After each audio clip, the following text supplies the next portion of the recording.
আমি শ্রাবণী। রোজকার মতো আজও আমি এসে গেছি তোমাদের একটা গল্প শোনাতে। আমার এই চ্যানেলটিতে আমি তোমাদের রোজ বিভিন্ন ধরনের ছোট গল্প শোনাবার চেষ্টা করি। আমি যেহেতু একজন শারীরিক প্রতিবন্ধী, নিজের প্রতিবন্ধকতাকে দূরে সরিয়ে নিজের একটা পরিচয় তৈরি করব, সেই লক্ষ্যেই তোমাদের এই গল্প শোনানোর কাজটা শুরু করেছি। তোমাদের সাহায্য বা সাপোর্ট পেলে তবেই আমি এই কাজে সফল হতে পারবো। তো বন্ধুরা, আমি তোমাদের তাই রিকোয়েস্ট করছি, প্লিজ প্লিজ তোমরা আমার বলা গল্পগুলো স্কিপ না করে গিয়ে পুরোটা শোনো। আমার চ্যানেলটা সাবস্ক্রাইব করো, লাইক করো, কমেন্ট করো ও একটু শেয়ার করে দাও। আর এখনও অবধি যেসব বন্ধুরা আমার চ্যানেলটা সাবস্ক্রাইব করেছো সেই সব বন্ধুদের অনেক অনেক ধন্যবাদ জানালাম। আজকে আমি তোমাদের নৃপেন্দ্র কৃষ্ণ চট্টোপাধ্যায় মহাশয়ের লেখা একটি ছোট গল্প, যার নাম বুদ্ধির পরীক্ষা, এটি শোনাবার চেষ্টা করব। তো বন্ধুরা, তোমরা প্লিজ স্কিপ না করে গিয়ে পুরো গল্পটা শুনে আমাকে একটু সাপোর্ট করো। তো চলো শুরু করে দিই গল্পটা। এক বুড়োর দুই ছেলে ছিল। সারা জীবন ধরে খেটে বুড়ো অনেক টাকা করেই জমিয়েছিল।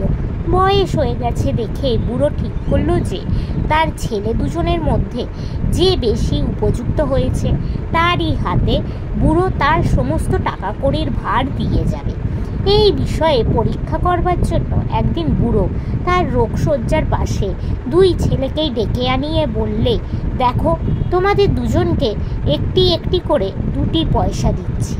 1 পয়সা দিয়ে তোমাদের এমন জিনিস কিনে আনতে হবে যাতে আমার এই ঘর ভরে যায়। যে তা পারবে তাকেই আমার সমস্ত সম্পত্তির ভার দিয়ে যাব। একটি করে পয়সা নিয়ে দুই ভাই বাজারে বেরোলো। কিছুক্ষণ পরে অনেক ভেবে চিনতে বড় ভাই 1 পয়সার খড় কিনে এনে ঘরে বিছোতে লাগলো। কিন্তু 1 পয়সার খড়ে তো সমস্ত ঘরটা ভরা গেল না। তার কিছুক্ষণ পরে ছোট ভাই এলো 1 পয়সা দিয়ে একটা মোমবাতি কিনে এনে ঘরে এসে মোমবাতি জ্বালিয়ে দিতেই ঘর আলোয় ভরে গেল। তখন বুড়ো খুব খুশি হয়ে ছোট ছেলেকে বলল, তুমিই আমার সমস্ত সম্পত্তি গ্রহণ করার উপযুক্ত, তাই তোমাকেই আমি আমার সব সম্পত্তির ভার দিয়ে গেলাম। তো বন্ধুরা, আজকের এই গল্পটা এখানেই শেষ হলো। তোমাদের যদি ভালো লাগে প্লিজ লাইক করো, আমার চ্যানেলটা সাবস্ক্রাইব করো ও শেয়ার করো। আজকের মতো আমি চললাম। আবার আমি কাল চেষ্টা করব তোমাদেরই এইরকমই কোনো ছোট গল্প শোনাবার। আজকের মতো টাটা।